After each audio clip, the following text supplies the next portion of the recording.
Now, back in 2020, the NBA had to wrap up their regular season at Walt Disney due to the pandemic situation. And they created this bubble in which the stars had nothing to do but to focus on the game. And it created an environment in which we seen role players were getting career highs. We've seen guys like TJ Warren average 26 points per game. And even the regular stars like Jaren Jackson Jr. averaging above his points normals at 25 points per game. And even Damian Lillard at 33 points per game. And guys were balling out so crazy that the term Mickey Mouse MVP was actually coined. Or you could even say the bubble star came about. And the same formula that allowed TJ Warren to average 26 points per game in the bubble, it actually gets cooked up from season to season, is that we just don't see it, and it's very subtle. A lot of that does have to do with marketing. But in the curious case of Zach Lavine, especially when guys first come into the league, being at least a top pick, and then their first piece of action on the court, whether they're high flyers or they're just a shiny new kid on the block, it leaves plenty of room for them to get marketed a certain way, and it kind of creates that bubble-like atmosphere around that player. Even though once he's outside of that bubble, just like TJ Warren, they never even average nowhere near the 26 points per game. And in the curious case of Zach Lavine, the same thing applies here. Now in Minnesota, Tom Thibodeau was kind of looked down upon by just giving Zach Lavine away and acquiring older assets that he was used to, like Jimmy Butler, just to see Lavine average about 25 points per game in Chicago. But yet 10 seasons in, Zach Lavine has never been part of an NBA team that has had a winning record. And this is a guy that's been the leader of the Chicago Bulls for about 7 years.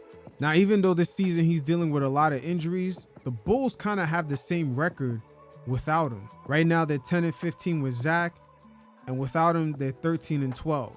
So the records look very similar, and his impact on the game is not really felt. Once again, like I said, the bubble-like atmosphere is very subtle. The guy is going to continue averaging what he averages, but you can start to see the cracks within the whole scenario because the team does not get past a certain level. Now, the Chicago Bulls in the past few trade deadlines have actually remained committed to this team, as they did not trade away DeMar DeRozan, Alex Caruso, and even Andre Drummond, who's in a favorable contract. All these guys are kind of wanted by teams that are contending, but they're sticking with Lavine. And like how I said before, Lavine, 10 years in, has never been part of a team that finished the regular season with a winning record. He's a high flyer, high scoring guard who does not really play defense like that. And at times he gets hurt way too often. As now approaching the trade deadline, he's admitting after getting hurt twice this year already that he's going to have season-ending surgery and be out 4 to 6 months.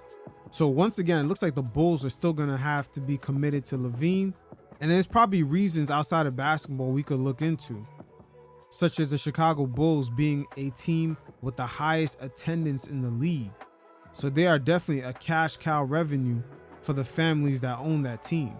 But unfortunately for them, with Zach Lavine, they're not bad enough to tank, but they're not also good enough to compete. They're always going to fall in that tier of just competing to get into the play-in. From, I believe, number 8 seed to 10. They're always going to be in that tier. And the Bulls just owing Zach Lavine $130 million for the next 3 years. It's going to be very hard to trade this guy. That's a lot of money committed, especially with this new CBA. And perhaps contending teams like the Lakers don't want to hit that second tier on the salary cap and get penalized for a guy that they're not sure if he's even going to be on the court for 70 plus games. But I ask this question once again, does your franchise have a bubble superstar? Zach Lavine, 10 years in, has never been part of a team with a winning record. And the Chicago Bulls have shopped him around this season, and they've been pretty much told that they have to attach some sort of assets like a draft pick or two with Lavine in order to get rid of him. This sort of situation kind of reminds us of Allen Iverson towards the end of his career, how he really wasn't wanted by any team. He was viewed more of a liability. Same thing for Carmelo Anthony at the end of his career. I'm not saying Zach is at the end of his career, but if he doesn't evolve his game and fit it into a framework where teams can extract winning out of what he brings to the game, he's almost going to find himself stuck as that bubble star in Chicago. Because right now there's nowhere else he's going to go where he's going to average 27 points a game. But we'll see. There's other motivating factors for Chicago. It looks like they want to keep their fans happy. They're number one in stadium attendance, and I'm pretty sure they want to keep the cash flowing. It is what it is. Until next time, you fellas stay safe. Peace.